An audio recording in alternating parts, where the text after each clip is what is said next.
Hello and welcome to the Stream of Chaos. My name is Dave, and I will be, I guess, one of many heads for this particular night as we play the Pendragon solo adventure.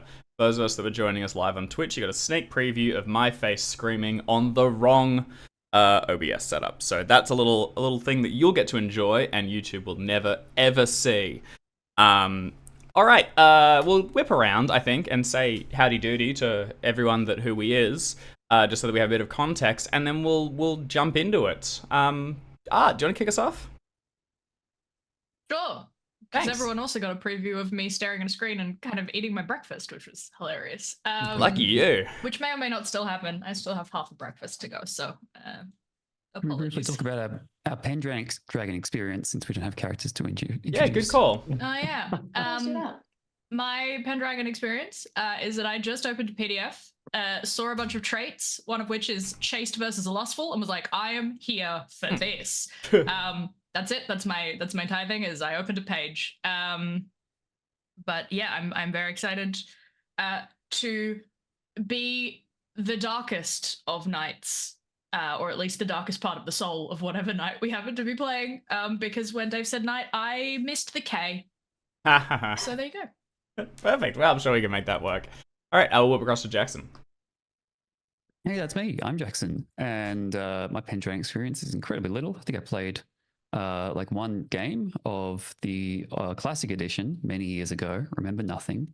Run, of course, by Chaosium Maestro Mark Morrison, who had a very strictly enforced table rule that I think should carry across, which is 0 Monty Python references. I've allowed. heard that rule from, and I think I'd like you. I think I'd like to enforce that on chat as well. So you're all on notice. I think that's a good rule. It's a good place to start. No. I think this is why we have the rule art. Yeah. I am the reason that. Yeah. All right, we'll go across to Jim. Be a holy hand grenade. You cannot stop me. Jimbo. Yes, sorry, missed the introduction point. I'm Jim. I'm playing Jim here now. And Pendragon wise, I've played it once in a castle. It's pretty great. The lovely GM who was running it was a Crow Castle prior to the 1970s or something like that. The GM who was running it for us said that my character was secretly a woman, and it wasn't on my character sheet, and I misheard him, and I said yes, it was actually someone else at the table who had that character, but it kind of went in, and then everyone was too polite to say otherwise, so we just played through that entire thing, and it's fine. It was great. I had a lovely time. That's very funny. Fantastic. Yeah, all right, well, let's see if we can replicate that experience or something similar. We'll go across to Alex. Hello, I'm Alex. My Pendragon experience is opening a PDF and immediately listening to Jim complain about hyphenation.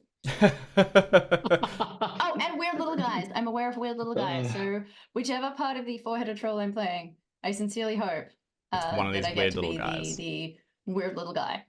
The weird little guys are absolutely a high point of this. And I'll say, yeah, my Pendragon experience is I read through like a good chunk of this as I was doing the Roll20 setup, but I have not ever played it, so excited to do so. And I have like a half memory of a lot of the rules, but not all of them. So, but fear not, me, us, and you.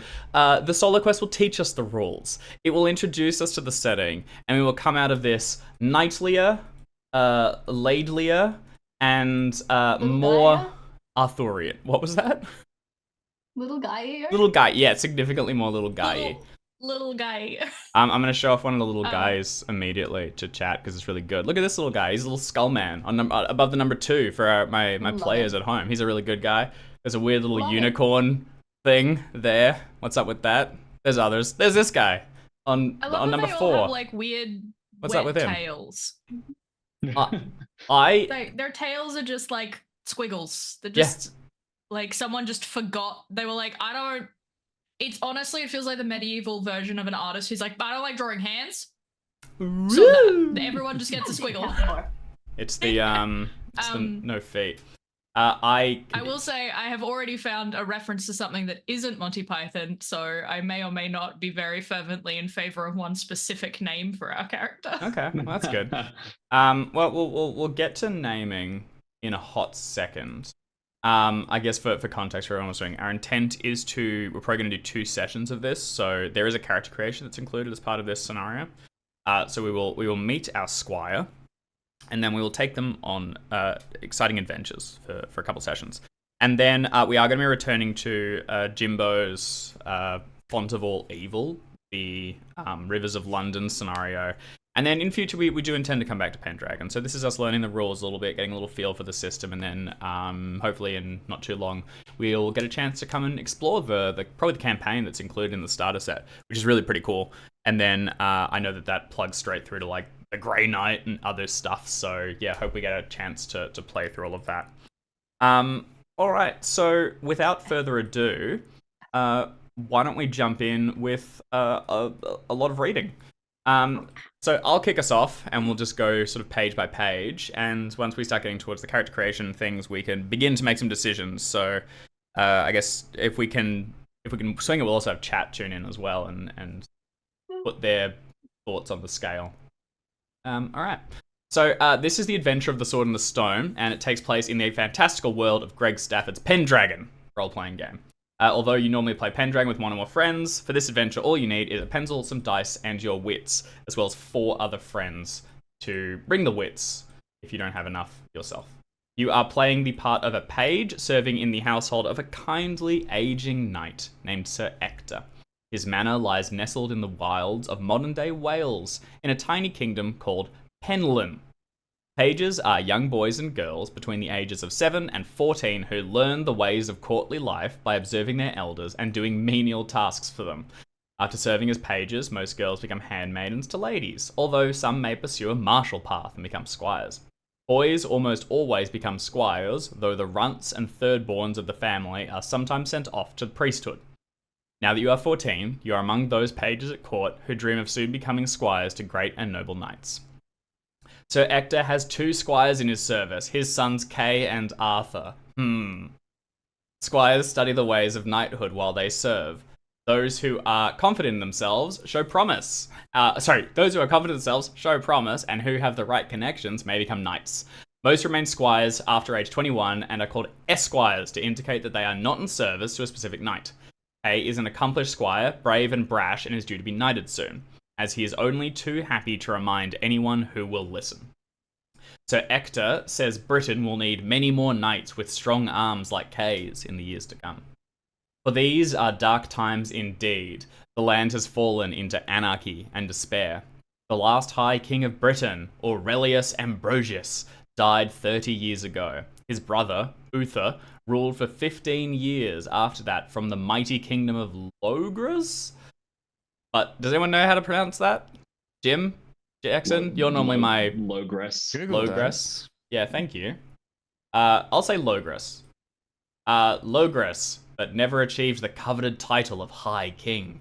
He died, along with most of the nobility of Logres, over the course of one fateful evening, victims all of foul Saxon treachery. That was 14 years ago, when you were still in your mother's belly. Except for that brief, blessed time, you have never known a wholly peaceful world. Raids from the hillfolk of the Cambrian interior, border skirmishes with neighbouring petty kingdoms, and Irish reavers from the sea trouble your land, particularly in recent years. Logres, they say, may fall to the Saxon invaders at any time, its warlords too busy squabbling amongst themselves to mount an effective defence against the barbarians. Britain cries out for a new High King, for the return of strength, unity, and stability. But here in Penlyn, on Sir Ector's estate, these troubles seem far away now. A brisk autumn breeze riles up your hair as you step out of the manor hall and spot Arthur and Kay getting set for Quintain practice. If only you could join them. Okay. Wow, there was a few words in there I did not know what they were.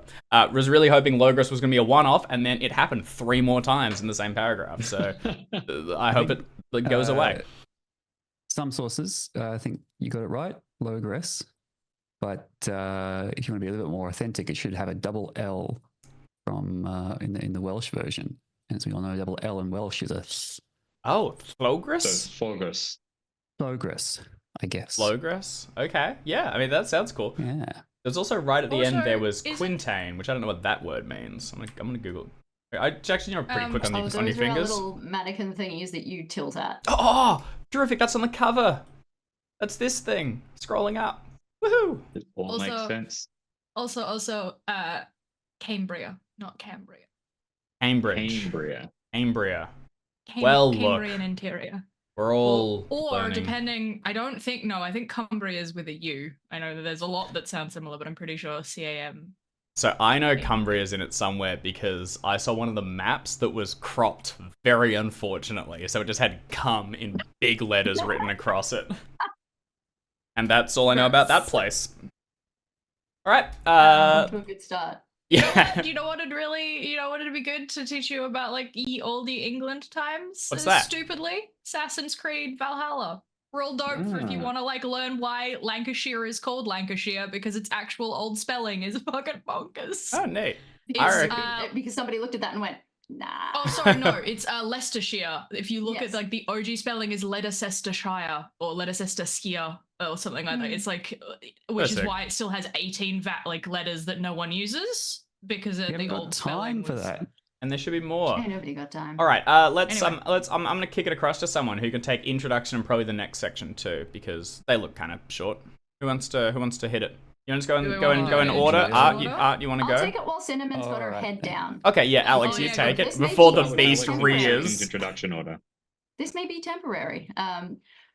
Read the following sections to get oriented. Oh my god, she's loudly cleaning herself into the mic. I hope you can't hear that. Read the following sections to get oriented, then proceed to the first numbered passage and start reading, following the prompts based on your decisions to other numbered passages in the text, rather.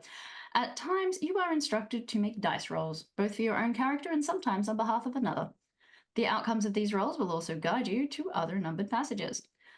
Through a combination of choice and luck, you will eventually reach the end of the adventure. At that point, you proceed through a point scoring system.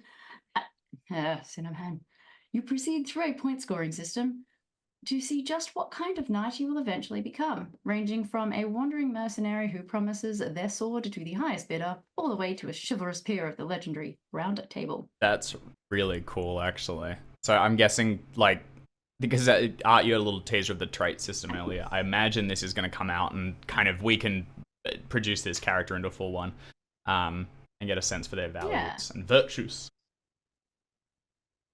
Okay, another time, another world. Pendragon is set in a mythical version of Dark Ages Britain. It is Greg Stafford's unique synthesis of centuries of Arthurian tales, a vision of history informed by medieval scholars and troubadours, by Sir Thomas Malory and Edmund Spenser, by romantic novelists like Tennyson, and by more contemporary visions from popular literature and cinema. All these stories have contributed to this legendary game setting. Now imagine that it is the year of our Lord 509. Britain is a large, verdant island surrounded by turbulent seas and consisting of 5 geographic regions: the north beyond Hadrian's Wall, Cambria, and Cornwall to the west and south, respectively, Cumbria in the middle, and Logres in the southeast. Some smaller islands sit off its coast, and the big island of Ireland lies just to the west. Britain is riddled with many navigable streams and rivers, and its coast boasts many fine natural harbours. Much of the land is hilly and covered in dense ancient forests, some rumoured to be haunted. Deadly beasts like the fierce British lions and panthers have kept the woods dangerous even where the crumbling old Roman roads cross them. Deeper into the heartwoods and marshes live dragons, Oh whose boy. occasional sallies wreak terrible havoc upon nearby settlements. Other portions of the forest are set aside as hunting grounds for kings and their followers, who fight monsters more than they fear them. The people of Britain self-define themselves as one of 5 distinct cultures: Cymric, Irish, Pict, Roman, or Saxon, and have divided themselves into scores of tiny warring kingdoms. Some, like good. Pendragon, are of no greater size than a valley. The most powerful of them all is the Kingdom of Logres. It occupies most of southeastern Britain and holds 3 of the largest remaining Roman cities. Now, in these dark times, enemies converge on Logres from all sides. Her warlords vie for supremacy, and her few allies fear her imminent collapse. Pendragon Britain is a land of adventure and danger, of scheming lords and ambitious ladies, of great passions and glorious deeds, of mysterious castles and strange hidden kingdoms, and of savage beasts lurking in shadowy green woods. It is a fabled realm waiting for you to explore. Hell yeah. Fantastic. All right. So we're into a bit of the mechanics now and the character creation. Does someone want to take? I think we'll kind of do it by like red headings because that gives us a bit of meat here. Does someone want to take playing Pendragon? I'm gonna start choosing students soon. We all spoke This is over. awful. Jim, can Alright, you I'm take doing this? it. Ah, thank you, No, Jackson. no, Jim's Go. doing it. Jackson. No, Jackson. No, seize Jim. seize control. I tried. Please do. Seize the Okay. means of production, down with the bourgeoisie. Playing Pendragon. There are only two types of dice used in Pendragon: 20-sided die, d20, and the 6-sided d6. You use the d20 to resolve actions as well as test your character's morals and beliefs in times of crisis. The d6 is most often used to determine damage dealt in combat. Easy. The stories of King Arthur and his knights and ladies are filled with characters consumed by their passions and driven by their emotions, for good and ill. Throughout the course of this adventure, and later when you play Pendragon with your friends, you will find your character's personality at times driving the narrative in surprising directions. Much enjoyment is thus derived. Oh man, when the game tells me it's like that, I'm here. Trust us. From this mechanic, much enjoyment is thus derived from trying to get yourself out of trouble of your own devising. Rising and This devising. touches on the central question underlying all gameplay in Pendragon, finding out what kind of knight you really are. Glory and honor. The measure of all knights is taken by their glory and honor values. Glory is the measure of a knight's notoriety and fame. It only increases with time and is not tied to the knight's inherent moral character. Knights like Sir Agravain or Sir Breoson's Pity, pronunciation was flawless there. Bruce. Knights like those guys are infamous for their rotten personalities and questionable behavior, but both achieve high glory values. Honor, on the other hand, may fluctuate quite a bit over the course of a knight's lifetime and is dependent on their behavior. Some actions increase honor, many others decrease it. Honor is a precious commodity and must be closely guarded, for if a knight's honor ever falls too low, they lose their status and place in society. Regency vibes with the the reputation stat. During this adventure, you will keep track of the actions that would normally earn you glory if you were a knight, as well as your honor value. You do this by placing checks in the boxes next to the indicated skills, personality traits, and passions. Each box may only be checked once. If you earned a check earlier in the adventure, any further instructions to check the box are ignored. After completing the adventure, you will find instructions on how to tally everything up based on your checks and find out what kind of knight your young character will eventually grow up to become. Oh.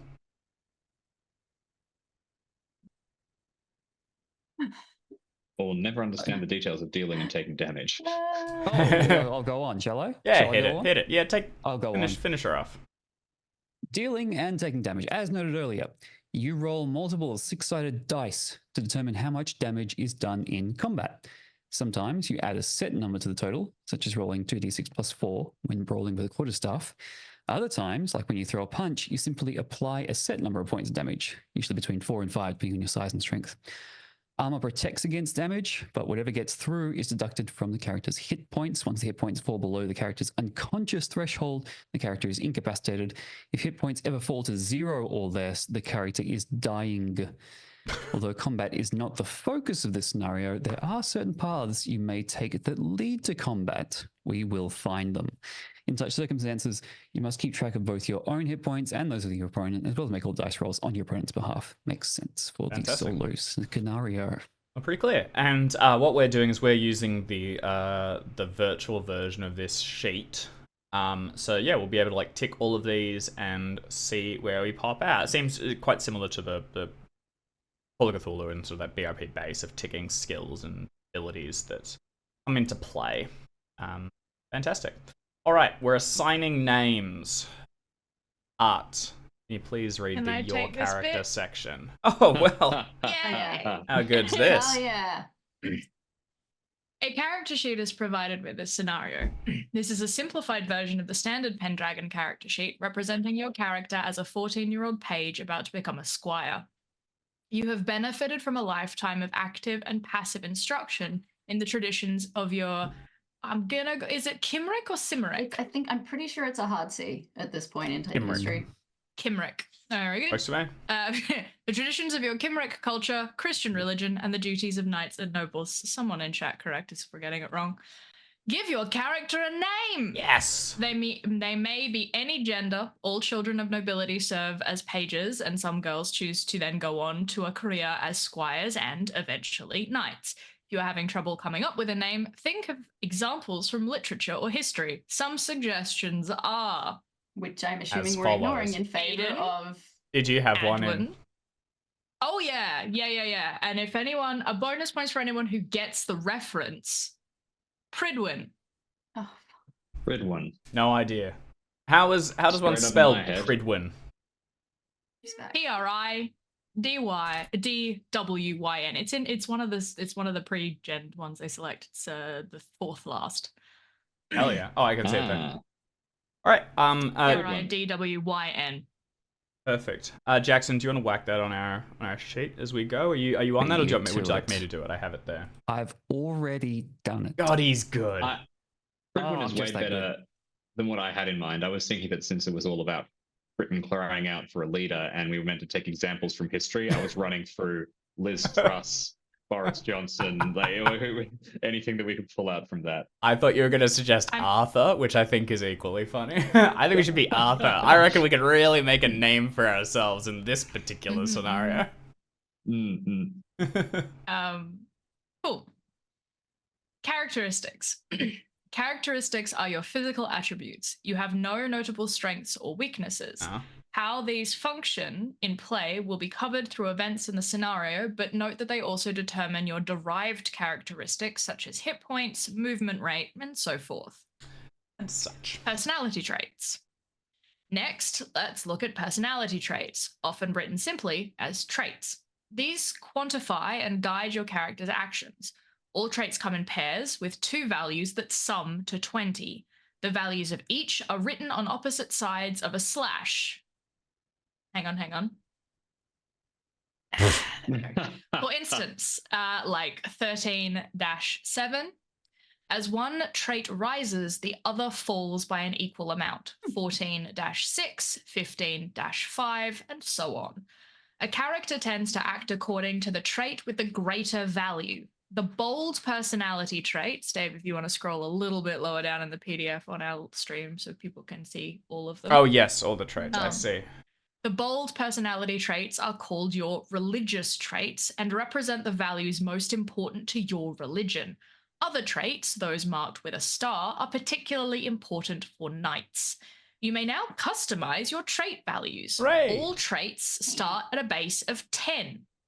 Your religious traits each gain a bonus of +3 points. Remember, this reduces the opposite trait by 3 points as well. Okay. So we are 13-7 versus chaste and lustful, for example. All right, so we'll apply those ones.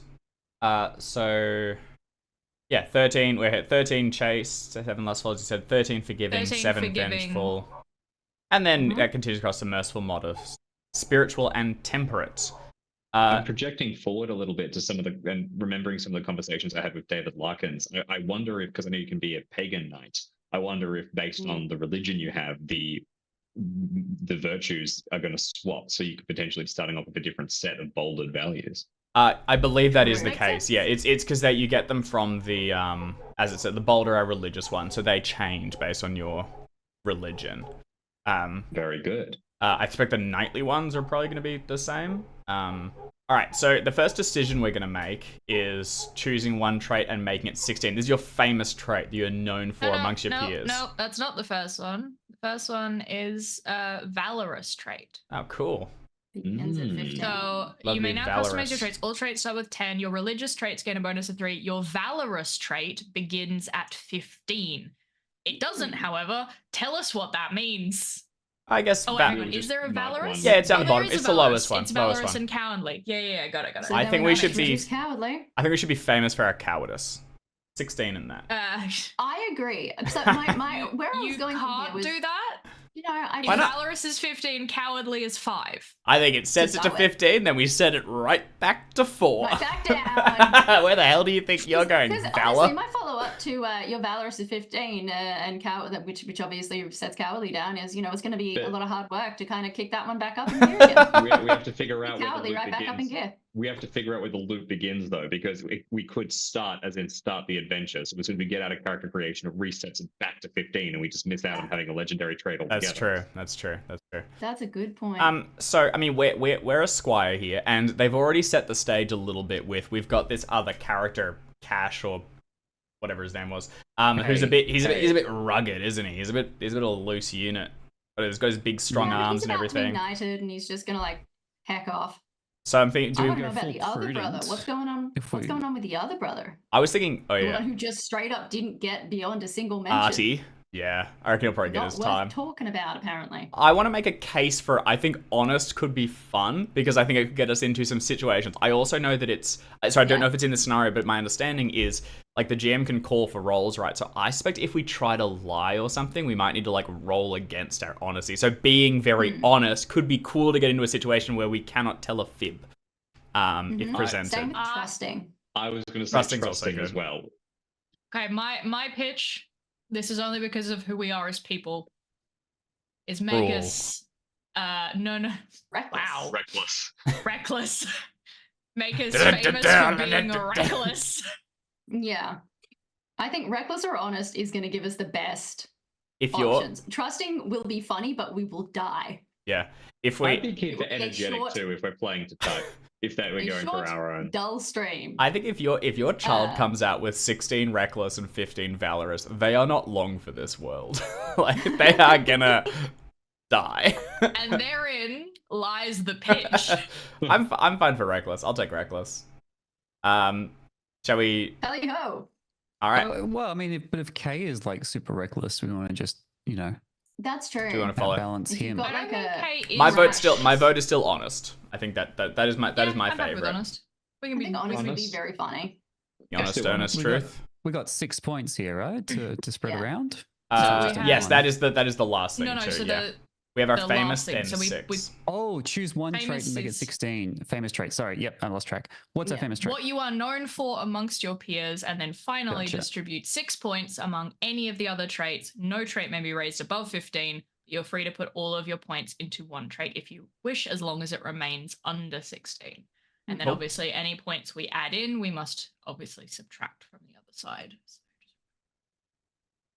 So all of our Merciful traits What's that Dwarf's another choice? funny one. Why don't we put our reckless points in here, or I don't know, whack it a 3 just if it's dump, not already dump them all increased. in reckless. Yeah, I think reckless will be interesting with K in the picture because there's there's an implied competition there, whether we know it or not, whether we see it that way or not. Yeah. What did we decide for a famous trait? Honest? Honest. Yes. I Yeah. think so. So Um, all bolded values are 13. Valorous is I think I already got 15. those. Honest is 16. And And then now we've we're got 6 just points to deciding move. 6 points. Yeah. Why don't we do? Here's my pitch is 3 in reckless, and what about 3 in just? I think that goes well with honest. We're we have a lot of priority. We think truth, and this is the way of things, and so on and so on. So someone starts You going don't against lie, that. you make sure justice is done. That's right. And that's that will right. never backfire. And then we maybe level up But you're also vengeful reckless about later. it. Yeah, the world is just. We can get a shield and we'll put a We are Logris 14. crest on it. A what Yeah, true. crest? That's an extremely 14. Logris. Oh yeah. They do Sorry. not If I'm care not about knowing it, what that but- word is.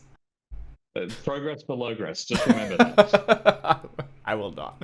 You can't make me. Are we starting a political campaign? Yeah, I'm invested let's in the get out future there. of the realm, Jackson. What are I you mean, if you doing? think about it, what are knights if not politicians in the age of the medieval? Pointy politicians. All right. Mhm. Art, do you want to continue on to Okay. page 6? Once you have allocated your points, fill in your final trait values, remembering that each trait pair must sum to 20. Oh, good news. There's a big chicken on Passions. this page. Yeah. Yeah. Good news, After everyone. finishing with your trait. Nothing. Sorry, I'm just excited about the chicken. Continue. Oh yeah, the chicken's great, but no, squiggly tail again. This person does not like hands. I or in this like case, it. I don't like butts. hands either. Bring on the Is squiggles. that a mandrake? Yeah. I was going to say, is that a chimera? cockatrice? Yeah, cockatrice. That's it. So Oh yeah, I that get the things sounds mixed like up. a thing. It's probably written in the files. So. Jackson, you sure are up to date on pagan Yep, nope. I got creatures? it. Cockatrice is a two-legged dragon or serpent-like creature with a rooster's head. Oh, There you cool. Ah, Shall I I like continue that reading? they. Yeah, hit it. Sorry. You're just gonna want to bowl over him every now and After finishing with your traits, move on to passions. Passions are intense beliefs that may provide inspiration, boosting a single skill or trait for a short time. Passions are especially useful in combat or when attempting a difficult task. If traits represent your personality, passions represent the values your character holds most dear. The most important passion is honor, and thus this begins with a value of 15. There are many other passions, including adoration, devotion, hate, station, and chivalry. For the purpose of your character, we will focus on 3 others aside from honor: homage, lord, love, family, and hospitality. These each start with a value of 15 as well. For definitions of each personality trait and passion, see different book. Sure. Cool.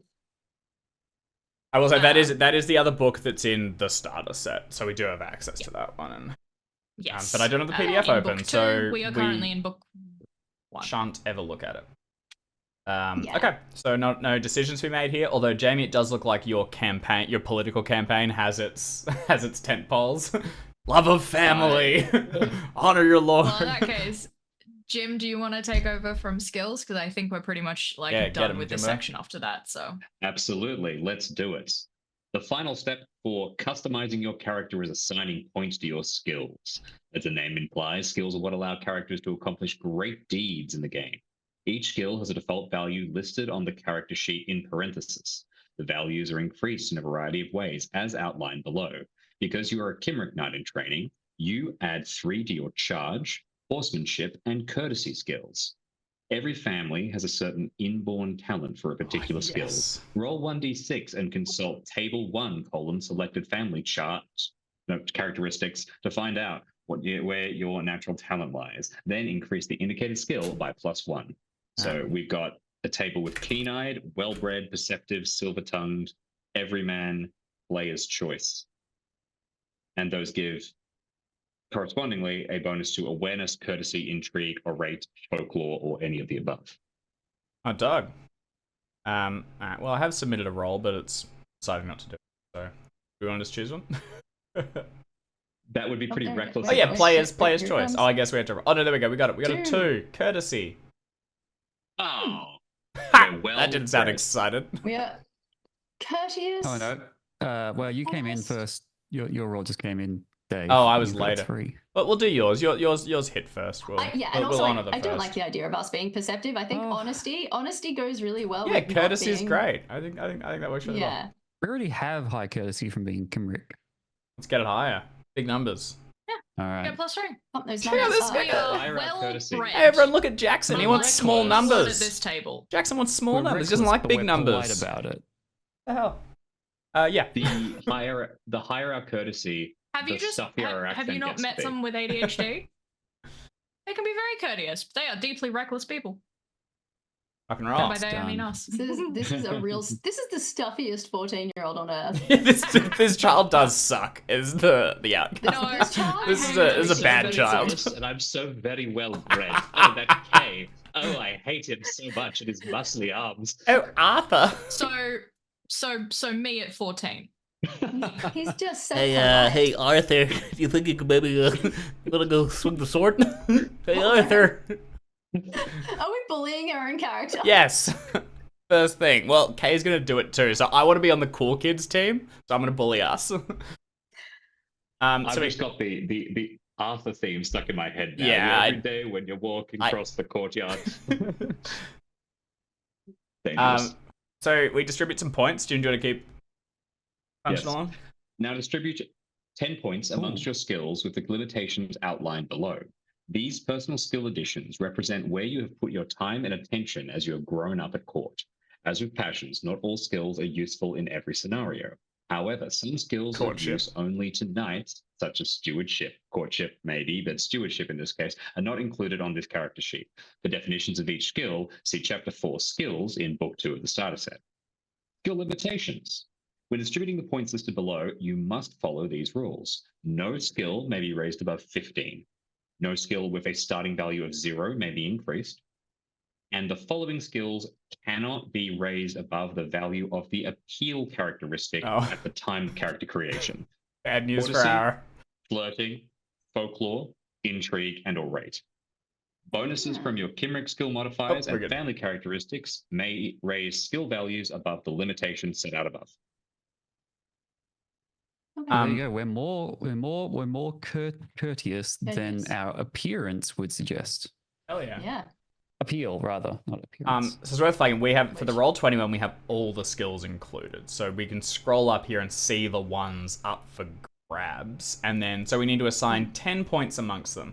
Shall we just distribute them in chunks of like 5 or 3? You know, like let's do a couple big whacks and just. I posit keeping awareness quite low. Okay. Especially I think this stuffy little dude Hey. doesn't really. I think we should have really high Also- orate, and we should try and have a speech at some point, whether or not anyone else wants to hear it. Or folklore, and we just Let's talk chat on about folklore, or we could make the worst person alive by putting a lot into a religion, but I feel like orate would be fun and funny. We should probably bump up at least one combat skill. Yes, right? I agree. Yeah. I think sword's the coolest one. I'll make a play for 5 sword, 5 orate, and then that's my case. That's my pitch. I reckon You do a 4, 3 4, and orate 2. and then split horsemanship and sword. Okay, that's cool. Otherwise we're a stuffy little dude who's always falling off his horse. For the record, just because Pridwin is, according to this book, a feminine name. So if we get horsemanship, we can be a horse girl. That's really good. I do and love my horses. hey, Arthur, you wanna check out my horse? I think it's a really The idea of like an extremely courteous, extremely honest, extremely like reckless horse horse like, girl. It's got horse girl energy. Yeah, I reckless, think- it's got horse girl energy. That's hilarious. Okay, I think Also, for I like friends it. playing at home, the reference for Pridwin is the Pridwin from Fallout 4. Brotherhood of Steel's big giant blimp that flies in. Sick. Well, I already looked it up. Pridwin was the name of King Arthur's ship later in life. That's what he names it after. He names it after us. We're not just a horse person, we're a yacht person too. Oh my god. Well, I think in this We are narrative, well- well This character. bred, so that makes sense. I feel like our horse girl Pridwin served as the inspiration for King Arthur's ship later in life, is what Whether we're it's going for. So, we Bullying go- or yeah. tribute. so that makes sense. Like horses, fast. I want my ship to go fast. Who was that weird horse girl? Weird So- little back in, child. So rather back in than high it being school? like, rather than us measuring things in horsepower, we're gonna measure them in Pridwin power. Heck yeah.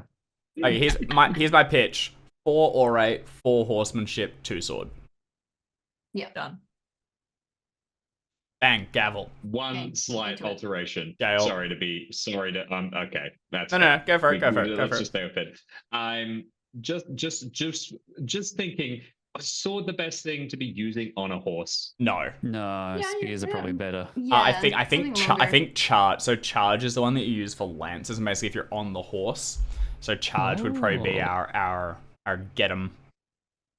We should go Okay, with charge instead of sword. A sword, like a sword on a horse, is fine. I'm happy with sword. I also Let's go like. sword. I just like swords. I, I want think- to be able to swing one. We also don't want to fight on our horse. We just want to hang out with it. Yeah. Yeah. We also don't We want don't to wanna be put falling it in off it. We want to be danger. good at being on a Our horse. but horse not is our limited best to. friend. Yeah, not limited. In fact, we love our horse and we'd prefer not to take them into battle. Good news for our character too. Alright, so- The core book has like an entire chapter dedicated to horses and roles for like its temperament and stuff. So if this Nice. character survives God. and gets to go into the full campaign, there's a lot of content for it. Horse girl things. A lot of horse girl things. Okay, Jackson, do we have our character ready? Is it all recorded? I think and... so. I think I've been keeping up. Fantastic. Okay. Well, with that, let's begin. The adventure Wait, of what the are our, just out of sword. interest, what are our final skills? Oh, What are the values for the skills? yeah. So highlights include courtesy at 13, thanks to a family bonus, orate at 11, horsemanship at 13, sword at 8, charge at 9. Those are our top skills. And I notice Nice. flirting at 0. So, what's up with that? Other highlights. Wait, is that just because we don't horses. have it? It was. listed? It's not on the character sheet for the squires. I feel like as a 14-year-old, you probably should have flirting of 0. It should be You have negative. not learned how to do that You at ain't all. got game. Yeah. Other highlights include these ones we put in ourselves and these ones we put in on Penelope's main. That's good. Wait, hold on. Do we need an appropriate name for the horse? I'm sure we will meet a horse. Actually, I can see the words "your horse" very early in the scenario. So if it doesn't come up, we're naming it. That's fine. All right, I'm going to begin. And then we are going in introduction order. So it's going to go Art, Jackson, Jim, Alex. And we're going to do it passage by passage, unless it's a small passage, and you can read fast enough to keep going before someone interrupts you. All right, The Adventure of the Sword and the Stone. Passage 1. Sir Ector's manor is built upon the ruins of an ancient hill fort in the country of Penland. The hall, Sir Ector's place of residence, is a grand 2-story stone building with an entrance on the 2nd floor. On this fine autumnal day, with the harvest done and the air getting chillier, you are enjoying a brief respite from your duties with your friend and fellow page, Alice. The two of you are sitting near the warmth of the central hearth, playing a game of improvised draughts, using river pebbles, when the main door to the hall flies open. It is your friend Arthur, Kay's younger brother, and his fine features are lit up with excitement. He beams at you. Oh. Chance to give him a really stupid voice out of the gate. I would. Kay wants to do Quintain practice, and I asked if you could join us, and he said yes. You leap to your feet. As a page, you are not allowed to practice martial skills with the squires. Kay, the senior squire of the household, must be feeling magnanimous. The game of drafts forgotten, you and Alice run outside with Arthur. Me? Okay. All yours. Go to 2. Great. I'm glad. The knight is, if nothing else, a mounted warrior, and the knight is most fearsome on the battlefield as part of the massed mounted lance charge. Against this unstoppable force, few enemies may stand. Learning how to ride your horse into battle takes years of practice. It requires riding at full gallop, holding a heavy shield in one hand and a long wobbly stick in the other, all while maintaining balance and control of the mount long enough to score a meaningful hit against a target, without falling off afterwards. Squires practice their aim with a lance using a device called a quintain. These vary in construction from simple to elaborate. Sir Ector's quintain is decidedly the former, but it serves its purpose well enough. A crossbeam atop a post is used to hang an iron disc about the size of a man's face. The distance from the ground may be adjusted, but usually, like today, it is hung at the approximate point where a precise hit is likely to unhorse a knight. The idea is to execute a charge with a lance and try to score a direct hit on the disc, which is molded in such a way that only by striking the very center will a sonorous gong sound out. Great band name. Scrolling. Sonorous gong. Sonorous gong. As you run out on top the stairs, as you run out onto the top stairs landing outside the hall, you see that Kay has set up the quintain and brought a small stack of rebated lances. They're normally lethal points dulled with a cloth bundle. Your excitement dims when you see that he has also brought out a mechanical hobby horse, a four-wheeled contraption with a saddle on top, which must be pulled by 2 others in order to achieve momentum and speed. Kay seems to register your disappointment as you descend the stairs. What? Did you think I was going to get Bishop out for this? Bishop is the name of Sir Ector's charger, a fine war horse who has seen many a battle and bears the scars to prove it. It is enough that the whelp promised to do my chores for a fortnight in exchange for this favour. Arthur looks abashed. Clearly, he did not want Kay to mention this part of the deal. Being an older squire of 17 winters, Arthur has many responsibilities already. Taking on Kay's tasks will mean mean long hours and sore limbs. Oh. And then here we go. In a situation like this, where it may not be clear how best to respond, you may turn to your traits for guidance. As long as the trait is less than 16, you are always free to choose how you act. However, let us see what the dice have to say at this time. This is called a decision roll and has you rolling against two, usually opposing, traits. It is usually obvious which trait to roll against once you become familiar with their definitions. In this case, look to your just and arbitrary traits. Someone with a high value in just has developed an objective sense of right and wrong, while an arbitrary person allows their own biases or self-interest to influence their feelings. Lawful versus chaotic. Take 1d20 and roll against the value of your just trait first. If you roll equal to or less than the value, you are said to have succeeded in that trait. Wait, what? Okay. Not above? Yeah. It's below. No, it's like BIP. You want to go under. Small numbers. Right, Good. yeah. Rolling the value of the trait exactly is called a critical success, while rolling a 20 is called a fumble. If you rolled a critical success, put a check next to the just on your character sheet. If you fumbled the roll, put a check next to arbitrary instead, as a fumble in one trait is considered an automatic success in the other. If you failed your roll against just, make a second roll against arbitrary. As with just, a critical success here grants a check to arbitrary, and a fumble grants a success to the opposite trait, as is considered a successful just roll. If you fail both rolls, you must make your own choice between the two. Okay, so we're going to roll just first, then arbitrary, and whichever one succeeds, we shall take. Unless we win. Success at just. Nice. Okay, let's proceed. So we do not get a critical success, we do succeed. So if you choose or succeed at just, go to 3. If you choose or succeed at arbitrary, go to 4. But we Jackson. at just, so we go to 3. I can take it from here. Hey is 7 years your senior and has at least 2 stone of weight on you, but you feel you must say something. If this comes at the expense of Arthur having to do all your work for you, Kay, then I don't want it. You feel your eyes flash as your heart pounds inside your chest. You would love nothing more than to take a shot at the Quintain, but not at the expense of your friend. Everything is quiet for a moment. You see that Alice has come out on the landing and is watching the whole scene, which makes your cheeks flush bright red. Kay's expression is one of utter bemusement. Fine, he says at last, with a shrug. For one fleeting moment, you think you might have won this standoff. I guess this doesn't matter to you as much as the whelp said it did. Still, it'd be a shame to waste my setting up the Quintain. I'll take a few passes with the lance, and then you and the whelp can pull me. Oh, very kind.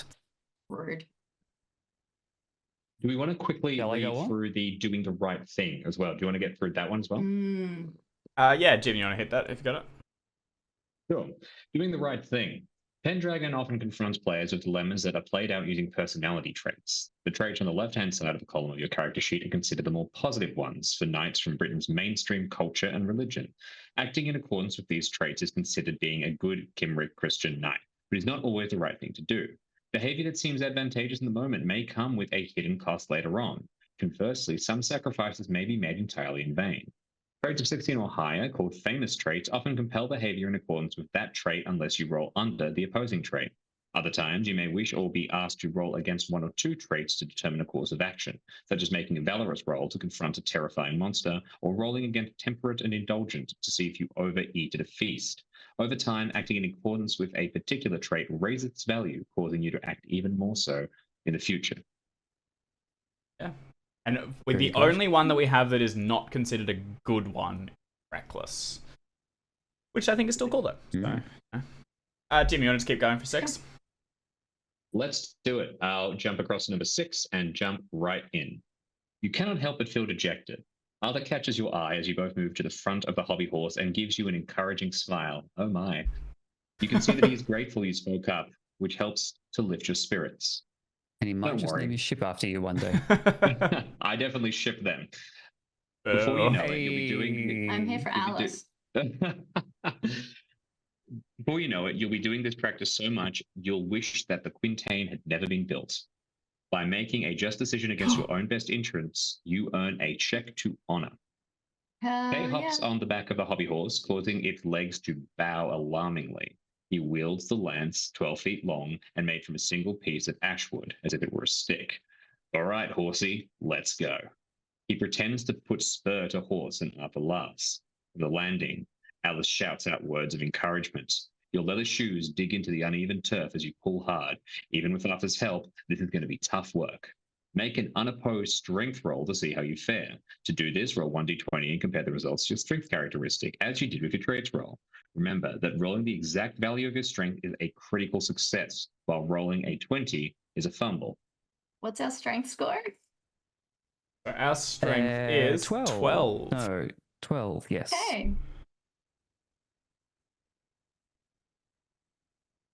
Fire it through. Success. Okay, Nice. Fantastic. Success moves us across to 14, and I'll stand aside for Alex. Scrollies peering over the cat's head. Ooh, there is a great half-page art here, which I presume It is is pretty. K. K being a dick. Mm-hmm. You put everything you have into pulling the horse, and despite the bumpy turf underneath and K's bulk, you and Arthur managed to get it up to a decent speed. You can see the cloth-covered tip of the lance sticking out above your head and entertain the ludicrous thought that this is what all war horses must see in battle. Oh my god, we are a horse girl. This is Horse it's girl. so blatant. Then the lance strikes home, the metal disc ringing out to indicate a perfect strike. The horse slows to a stop, and Kay hops off. That's how it's done, children, he says, starting to walk off, leaving the tidying up to you and Arthur. Go to 17. I love this guy. I might keep reading this one Yeah, because that take was it. short. Without warning, the air is split with the blast of a horn. Your petty concerns and squabbles pop like a soap bubble as you all turn to see the lord of the manor, Sir Ector, riding up from the village of Cargai, his household knight, Sojournus, riding right behind him. Most knights in Britain serve in the household of a lord, thus their name. They are also called bachelor knights from Ooh. bash chevalier, low knight. Rude. They are, nonetheless, members of the nobility, and to reach even their rank puts one in an exclusive group of warriors sworn to defend those who cannot defend themselves, and pledge their swords to the service of a nobleman or lady. Sir Ector, an aging knight, looks to be in good humour. He reins his horse to a halt near where you were practicing and hops down. I have word that our King Malwyn and his court are to pay us a visit in 2 days' time, to stay with us through the feast of St. Andrews. Tomorrow we go a-hunting for boar. The king must have a grand feast of welcome when he arrives. Quintain practice is over. A boar hunt is always an event that requires the support of the full household, and you, Alice, Kay, and Arthur rush to follow Ector into the hall and find out what is expected of you. Hot dog. All right. Dave time. David time.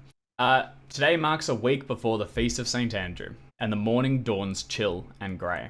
You rise from your customary bed, a soft pile of straw in the corner of the hall that you share with the other pages, and help the squires get the hearth fire stoked up, among other menial tasks.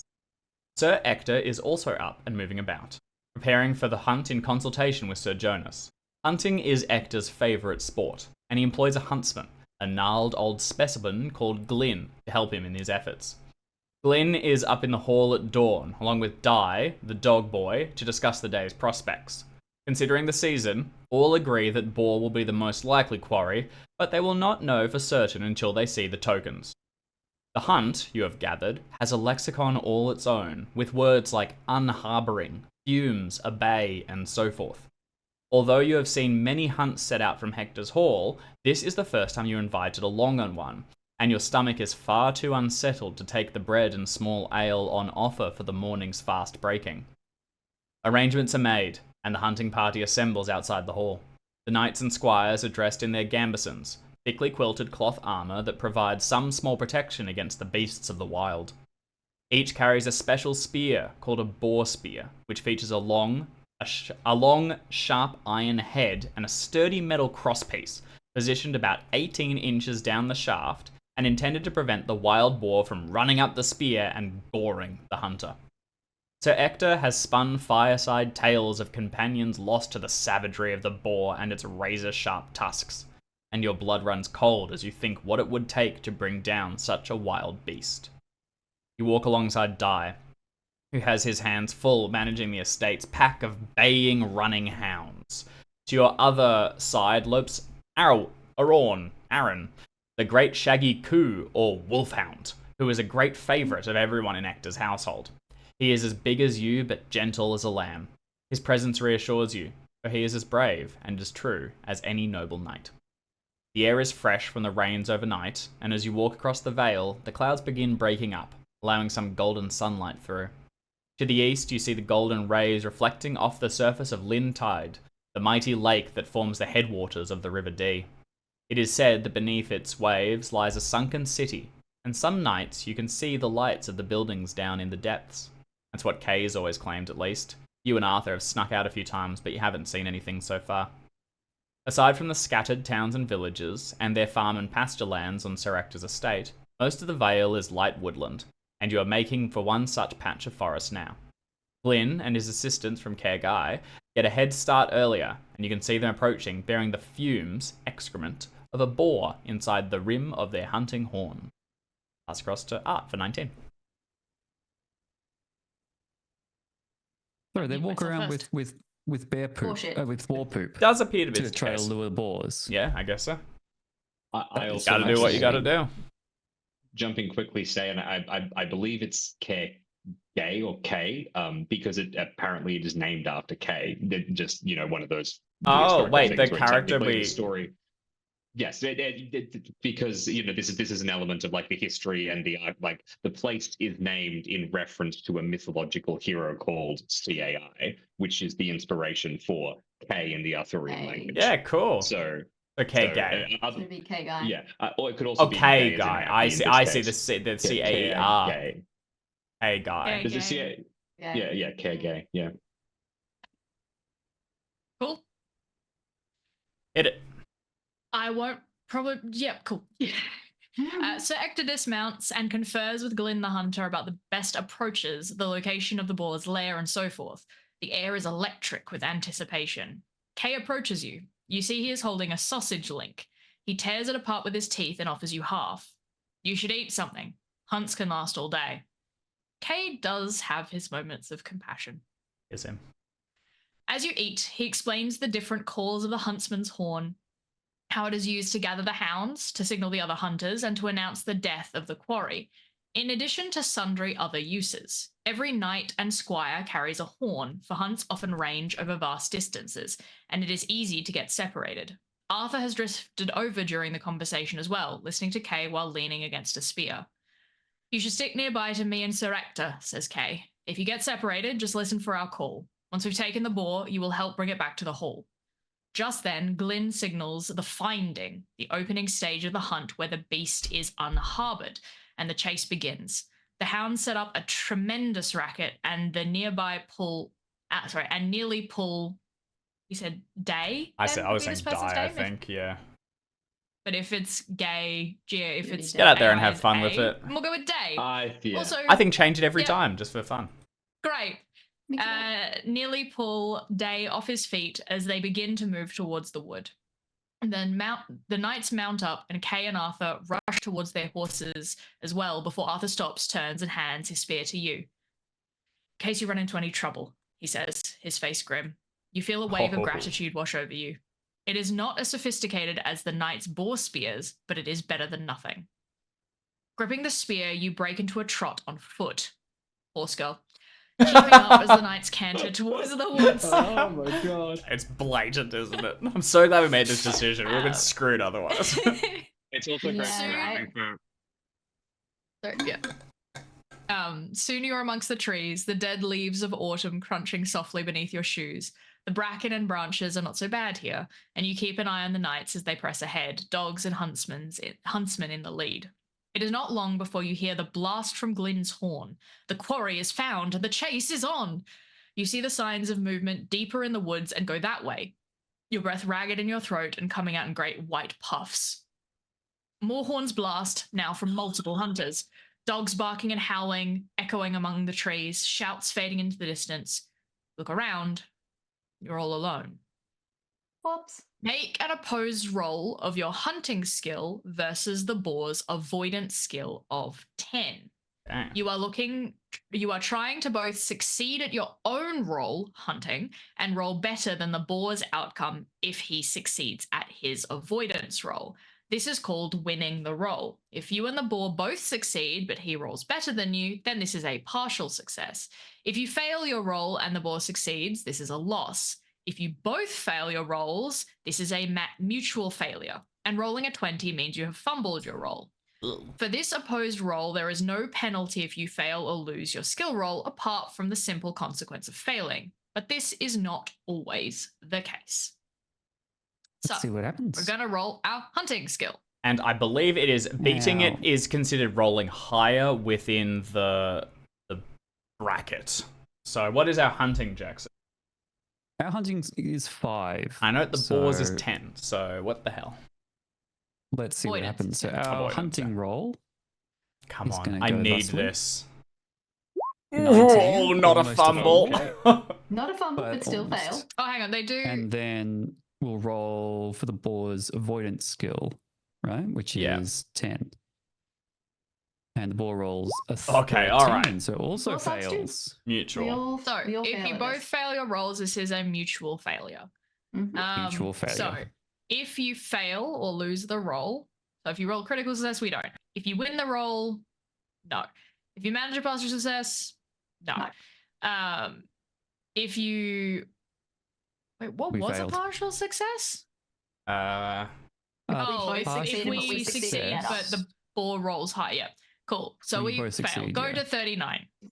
I note that 35 is 39. stumbling into an angry boar. So, look, this might be one of those circumstances where Yeah, look. that's okay. It probably just This can't be the each of worst the outcome. emotions. It can be a Yeah, happy we're just- boar. It can I be... mean, they did specifically Vaguely say like useless. failing is not going to have significant consequence, but that is not always the case. So in this case, they're like, yeah, if you Yeah. I think we're saying Yeah, failing you- does not have other consequences. Yeah, like we don't slip and lose I it. think some failures will affect your skills and All right. Well, do we want to quickly read the success and failures box at the top of the page? nah. Yeah, I think we got the beast yeah. of it. We got the beats. Let's keep going. No, you got it. Speaking of keep going, 39. Jackson, you want to take us from 39? We have failed to hunt the boar.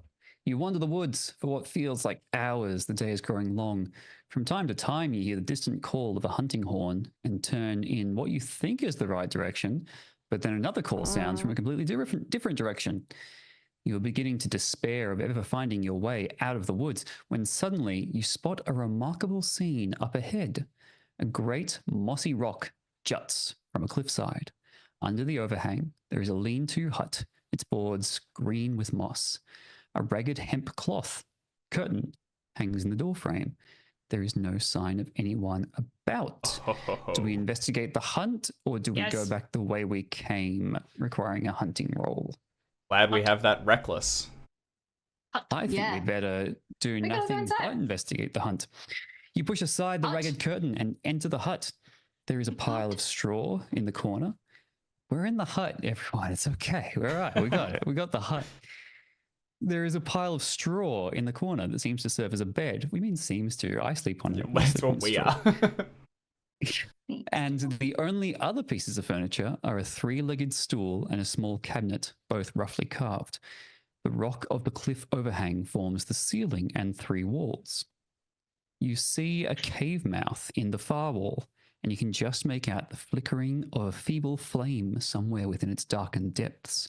The sound of chanting is Oh, also discernible.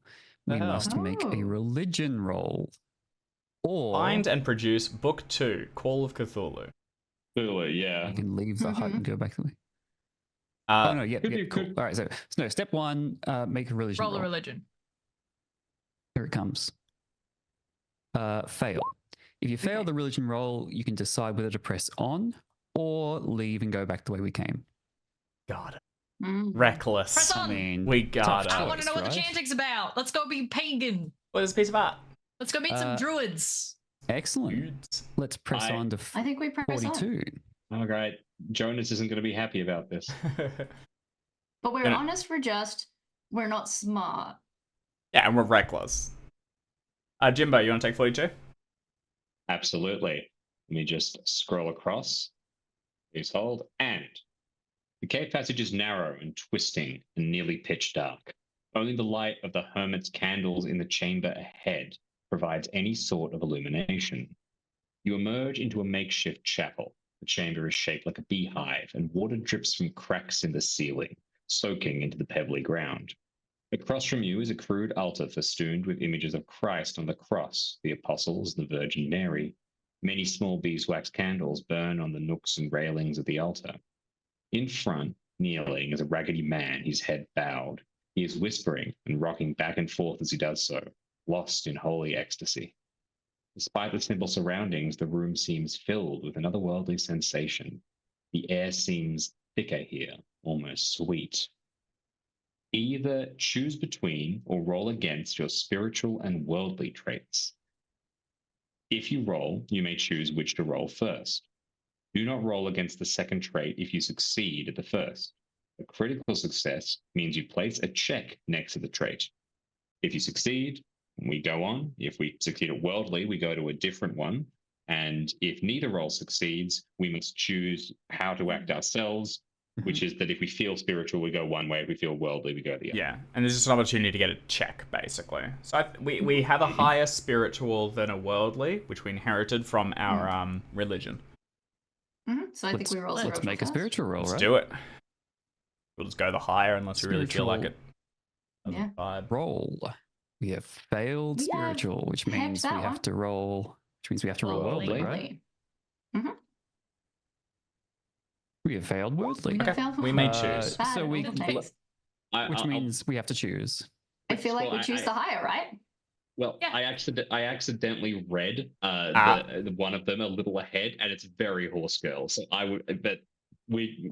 Oh, I think we which one stay. is horse I girl? think we stay the course. I think our We one are is we are honest. more spiritual. We're more spiritual, and if we miss it, Jim can tease it. We can go back and just read it. Like, but let's choose. Let's. Yeah. Sounds good. I think we go spiritual because that's who spiritual? we are. Yeah. Spiritual. Shall I do this one and then step aside? Yeah, hit it. Go for it. You kneel and clasp your hands in prayer, listening as the hermit finishes the liturgy. You possess only the most basic knowledge of your faith. Like most members of the gentry, you only attend church on the major holy days and tutored in your letters. But you feel swept up in the moment and meditate on the effigy of Christ looking down at you from the altar until the hermit concludes. With a final amen, he stands and turns to face you, smiling. You go to 45. Gonna take this, Alex? What brings you to my humble chapel, my child? He asks. He is an older man, rugged looking, with a shaggy mop of hair and bushy beard. Something about his bearing, however, reminds you of Sir Ector. You tell him of your misadventure in the woods and of your separation from your party. The hermit listens with sympathy, then, taking up a large candle and blowing out the rest, leads you back to his cell. I can set you on the right path, he says with a twinkle in his eye, but not before I have fed you and seen to your care. He bids you sit on the solitary stool, then departs and is gone for a quarter hour, returning with a small basket overflowing with freshly picked greens. I have a small garden patch near the stream, he explains. The bounty includes parsley, lettuce, and watercress, all of which he tosses together in a wooden bowl. He also has a gourd filled with fresh stream water, all of which he offers you. You should have some bread as well, he says, and opens his cabinet door to fetch a half-eaten loaf from within. Your eyes light upon something else, however. Inside the cabinet, a slightly rusted mail hauberk and a sword in its scabbard. The hermit notes your gaze. Oh, yeah. Indeed, I was once a knight much like your lord, Sir Ector.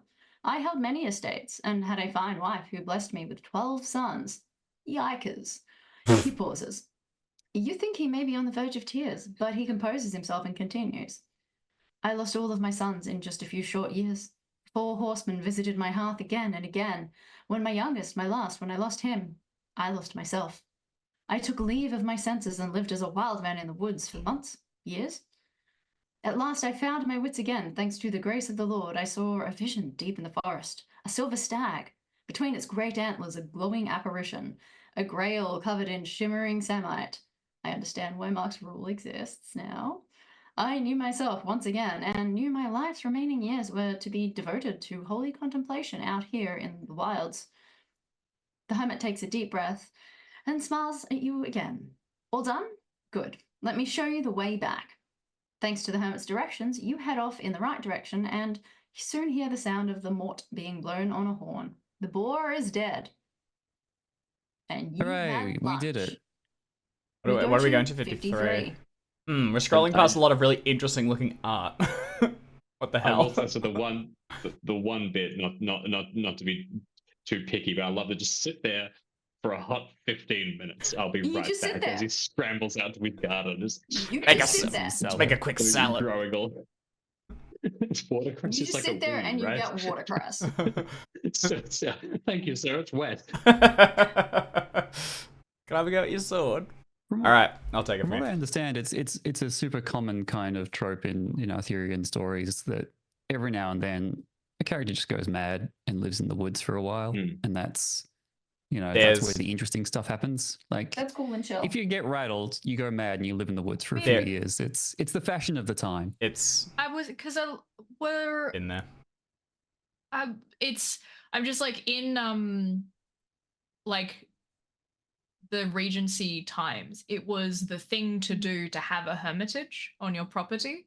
And I'm just like Right. going, when were the Arthurian legends like big as romantic texts? Yeah. And Yeah. if it was close to the Is there a Regency, thread? that might be, I think Very that might be much so. why there's That's that fun. crossover of like what we think of We as the think hermits are romantic cool. hermitage is actually much, much, much later, but it is because, as you say, the fashion of the times, Yeah. which also plays into the whole like, ladies be delicate and fainting, you know? There is and I hate to rank my favorite pieces of Pendragon, but I absolutely will. It's first the little guys, and it's second, I think, is there's like you do like solo adventuring come winter, and the idea is you can like these are basically made that you can roll them in between sessions. They're really cool, and they have stuff where basically like you can just wander off in the woods and get lost for a while, and then you like roll down tables as like just things are getting worse and you're going mad. So this is absolutely something that can be kind of reflected as your character too. Like I love the idea that like we're playing this campaign, Sick. we take a break, and Jackson comes back with a new guy because his last one's in the woods for a while. Like,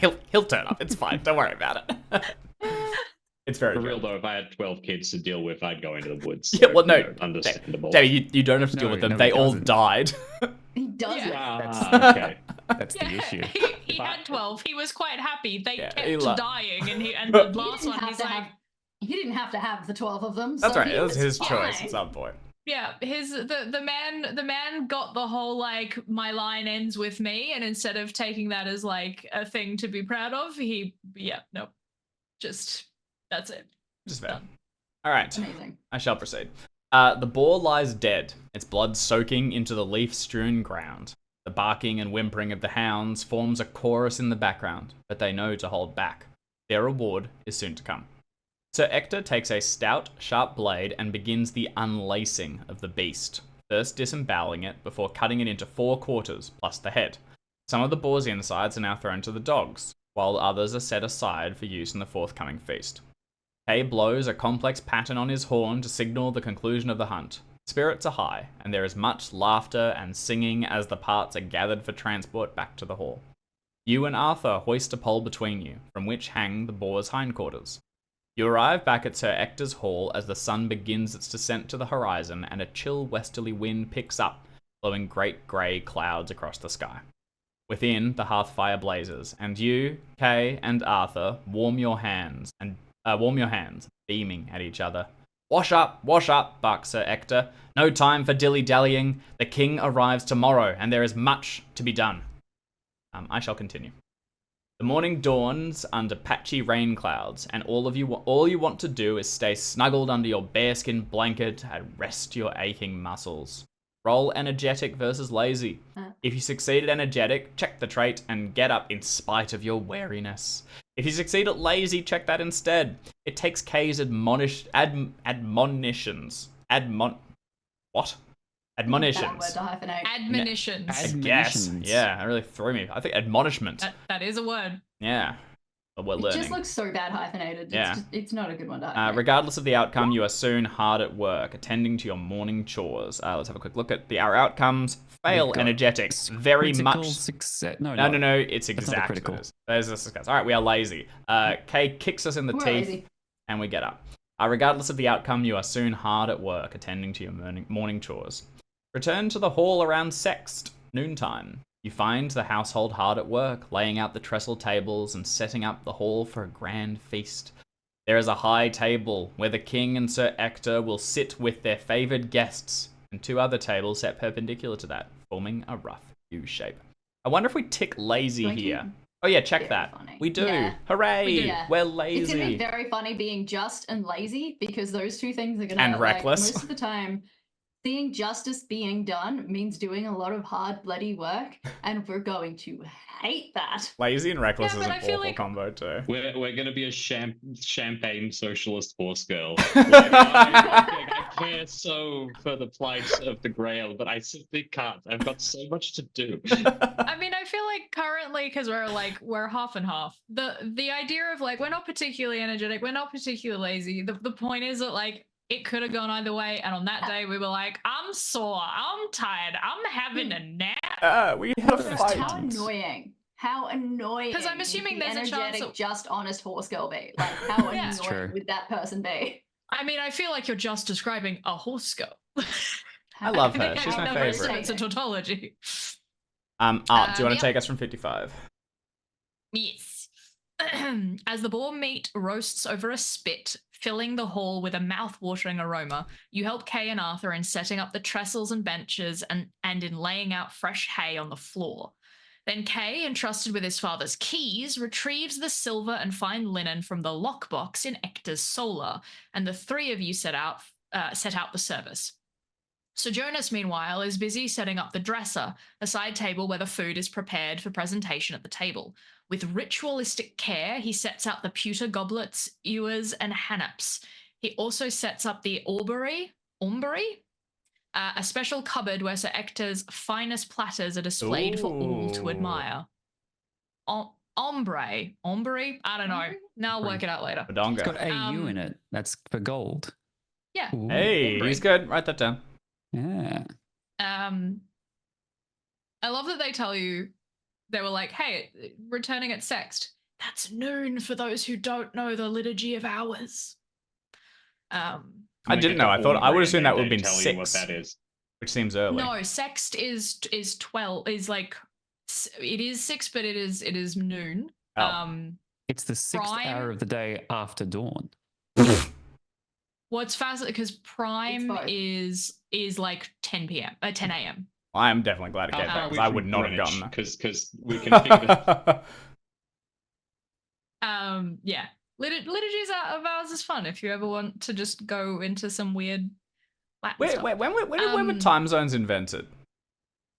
This is definitely pre that. Was it pre that in Regency too? Were we before that? It's like, I want to feel like This is the most like stream of chaos conversation we've ever had. when because the let's time only zones play invented. pre that. Because here's the thing, Jamie, think if I it's- remember correctly, I remember when we were researching the Paris book.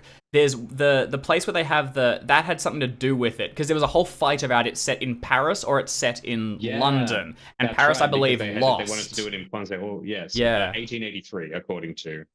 Well, there you Here we go. I Arceus Safan recall- suggests, I believe, with the railroads. But Yeah, well, I mean, so when you invented ships, Why you would you needed give to it head have before accurate then? clocks because you needed to know what time it was to know where you were in the world. Yeah. But then it wasn't until trains came along that you needed to have like exact time in synchronize different them. places or the same place. the land And based. as I understand, Yeah. 1880s is when France and Britain had a fight over who was going to be time zero. The time wars, if you Uh, will. I Yeah, will. And one of the conditions that they agreed to was, okay, if Britain gets time zero, the rule is they have to convert to the metric system. That's what France said. They Oh my still god, is it? converted to It's the system. 1880s, did you say? Oh, 1870. I just googled it. It says 1878. Oh, Yeah. Canadian. Good for him. So that was when Sir Sanford Fleming proposed the system for the first time at the International Meridian Conference. That would have been that's why fun. it's okay. Yep. So- welcome to the Stream of Chaos, where we nerd out about time zones. Time zones. The most and exciting thing, though, Zones, is everyone. the upcoming Gaslight book is during that period. So there might be a scenario tied to the Time Wars. I don't think there is, Dun, but dun, dun, dun. you can write it and submit it to the Miskatonic repository. Someone get a theremin. The Time Wars. Okay, I think we have were one, but I don't know how to mid-sentence. solve it properly. Okay, yeah. Let's go back. I think I was. I don't remember. Oh yeah, this started Ombre. because of Gold plates. Ombre. Yeah. Yes. These gold plates. You're right. These gold plates, craftily inlaid with pearls and stone, are far too valuable to be used for mere dining. Also, if they're gold, they'd be shit for dining. You put a knife in one of those and it'll go straight through.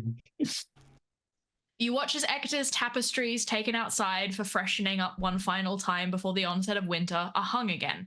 They depict scenes of hunting, of battle, of courtship, and the finer things of life, and also weird little guys.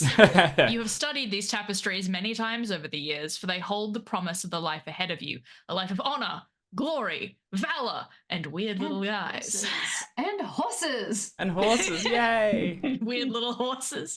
Your reverie is broken by Arthur, who runs into the hall. The king approaches. I'm gonna keep reading. Yeah, keep going. That's cool. King Maewyn? Marwyn? Mowen. Mowen. King Mowen.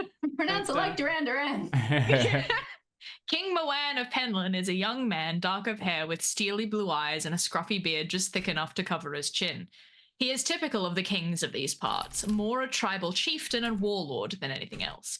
He has come with a small train of knights, warriors, ladies, maids, attendants, and grooms, all of whom quickly fill the hall.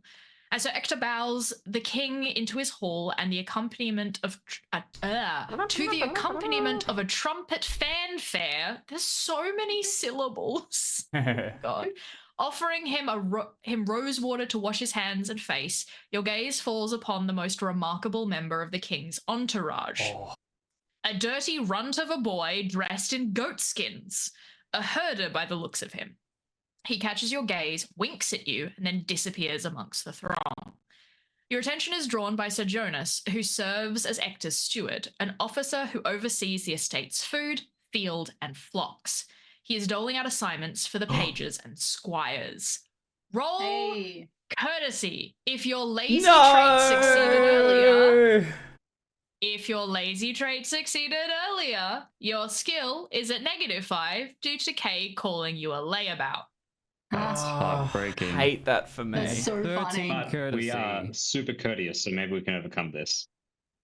We're 13, Come so on. we've got to roll. Oh, yes. Hey! You still succeeded. Hey, If you succeed, check the skill. we're so courteous, We're guys. so we're so fucking courteous. Like we're not even mad about it. We're not even mad about it. Yeah, but guess what that Like, gets we don't us? even care. Guess what that gets us? It gets us a job in hospitality.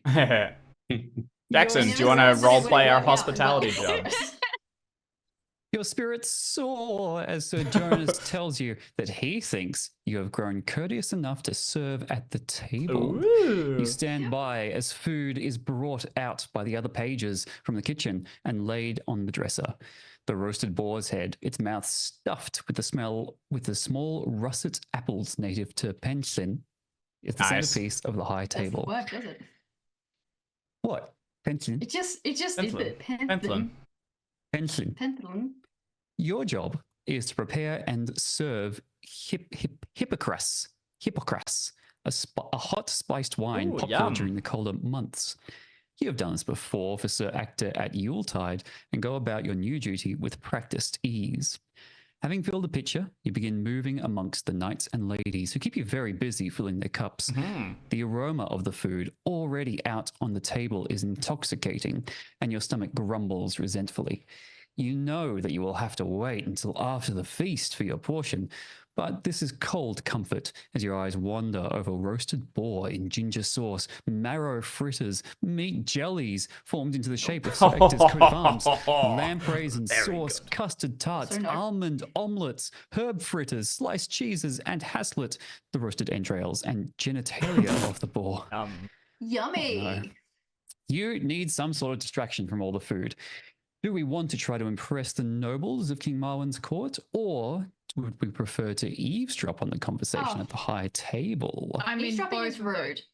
Yeah. No, but They are, I- yeah. No, I it think- I is. think They're that both first very one's- horse girl. the first one's really good. I actually think this like reckless, just character has actually really worked. Like that is reckless, but Yeah. you're looking for like information and you're trying to impress. You're the I'm not kid trying that to like just- wants to show them the play you've practiced, Gold while star, everyone gold else star, was. gold star. Yeah. I don't I know. need We that got gold star. modest though. It's I think- kind of modest and proud is what you're talking about there. We're more modest. I than won't Ah. tell anyone I've got the gold star. I- I just want it.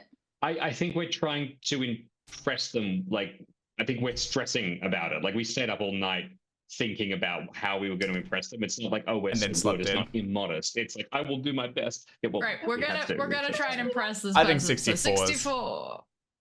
64 it little one. is. Keep You put rolling, all Jackson. your effort into your task, trying your best to anticipate the needs of every knight and lady, all while smiling, bowing, and chatting Oh, as no. appropriate. That's Make an so dead on. unopposed roll against your, what is it? Not appearance, it's appeal. Appeal characteristic. We're not Appeal very measures appealing. not we are. just your physical looks, but also the impression you leave on others through your natural charm and wit or lack thereof. We don't have great appeal, stats across the board, but our appeal's like 12. They're all one solid. of the They're all like, solid. Yeah, They're all definitely. 12. 12. Back We're on. doing That's okay average. for like a 14-year-old. I need this. I need this. I need this. I need this to Oh, work. Yay! If you rolled a success, go to 66. Jimbo, you want to take it from here? Oh, think it's crashed. Absolutely. You there. My cup grows empty. You hustle over with a pitcher to refill this knight's cup. He is one of King Molin's men and is stranger to you. As you pour, you sense he is looking at you. Are you a page or squire of this household? He asks. A page, sir.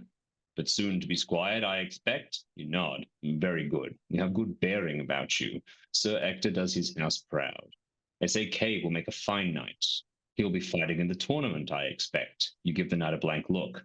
The tournament. Surely you know of it. Why, every knight in Britain is going to attend, or so they say. And who wouldn't, I ask you? The prize for winning is only acclamation as the new High King of Britain. You return to the dresser to refill your pitcher, mulling this over. Think, Kay, the High King of Britain? What a world! You laugh to yourself as you return to the serving table. Go to 74, which I might jump into as well. Yep, hit it. They're having a tournament to decide who gets to be High King? I mean, that is- that in the I wonder if some precipitous event has provoked this. Was it not the thing that it's like he was king, he's just not high king, right? Like this is him kind of proving himself. Is that my?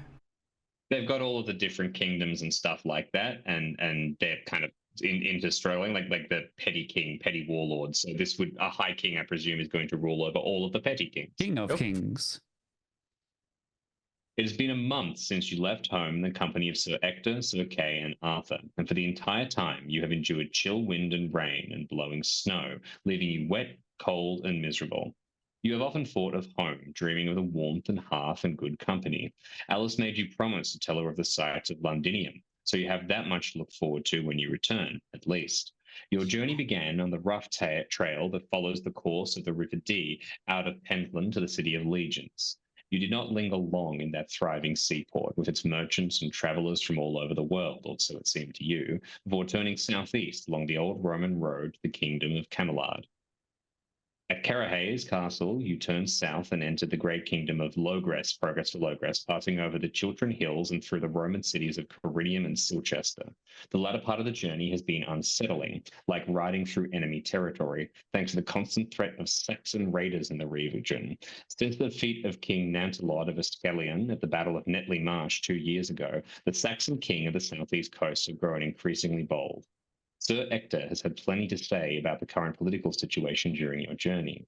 What you have managed to absorb is that the fractious warlords of Britain are doomed to fall one by one to the ambitious sections, and the land is in desperate need of a leader who can unify everyone. Nantelot was the last and best hope for somebody to accomplish this by force of arms. Now, by mutual agreement, a tournament is to be held at the old capital city of Londinium, on the border of the Saxon kingdoms. The winner, it has been agreed, will be named High King, with great expectations to bring the Saxons to heel. I chose the passage with like 10 hard words. My God. Yeah. You got a little bit more. Last night, sorry, I didn't see it yet. But last night you slept in the stables of Cassis Staines, where you were surprised to find the steward in service to Sir Ulfius, the famous Duke of the Vale, was himself a Saxon. Ector explained to you that the Saxons of the country of Berwick had long been allies of the Cymry, your people. It's the kings of warlords, Saxon and Cymry alike, who visit so much woe upon our lands, he said with a sigh, staring into the half-fire of the great hall at Staines. You and Arthur listened attentively. The Saxons have their own style of high king, which they call a Breckwalder. Their kings fight amongst themselves as much as they fight us, and our own counts and dukes, inheritors of our proud Cymric and Roman tradition, lay siege to each other's castles or usurp thrones from those too weak to hold their claim. Everyone scrambles for the prize, and for what? Power and wealth? That's all they care for. Go to 75. So just before we continue, So- I think we're at about the midway point ish. Because that I'm just doing it by like half memory because I have skimmed it a bit when I was importing it. So I think he got like it's been a month and stuff. Starts to, and 75 starts to like give choices and gets us rolling again into some short ones. So or are we not too close from the end? I'm trying to remember. We've definitely going on. Yeah, well, I will say that the next passage has equal number of weird words. I don't know what a river Thames is, but I'm telling you, I'm not a fan of it. I reckon we might pin it here and pick back up. We've definitely done like one episode. Yeah, I think so. This time jump, and I actually think we might even we start to get into lots of little action. Yeah. And I think next time we might even pick up by rereading 74 because it's kind of like short time skips happened and we're resuming. Okay, all right. We'll Well, all the names in it in the meantime. Yeah, and Jim, you're gonna have to read it again. We're gonna resume the same thing. It's your responsibility. Congratulations. I gotta say, Sir Ulfus sounds like a bit of a comrade. The Saxons and the Kimmeries are not enemies. It's the you know it's the It's the system, man. It's the man versus the vassals. The rest of us, it's the system, man. We got to break the system from the inside. The solution does seem to be if only we can elect a high king. True. Also, Double Forte pointing out that it's Crusader King rules of like High King, Pay King did immediately make me go, I get it. That is enough for me to follow. Do kind of want to reinstall. Yeah. Sorry, I just got excited about Crusader Kings. I was like, I want to install that. Marwyn is.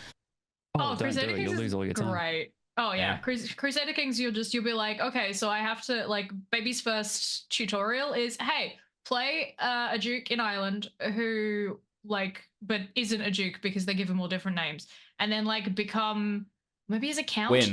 Because you're a count and then become a duke, but then also become the High King of Ireland and unite Ireland. But then once you're done with that, the game doesn't tell you that you're done. You kind of look over the little like street and you take over the rest of them. But England's right there, and I feel like maybe I could right some wrongs of history. And then once you're the High King of all, Britain, the whole thing, then you're like, but Europe's like it's right there. Yeah, what's the Pope getting up to?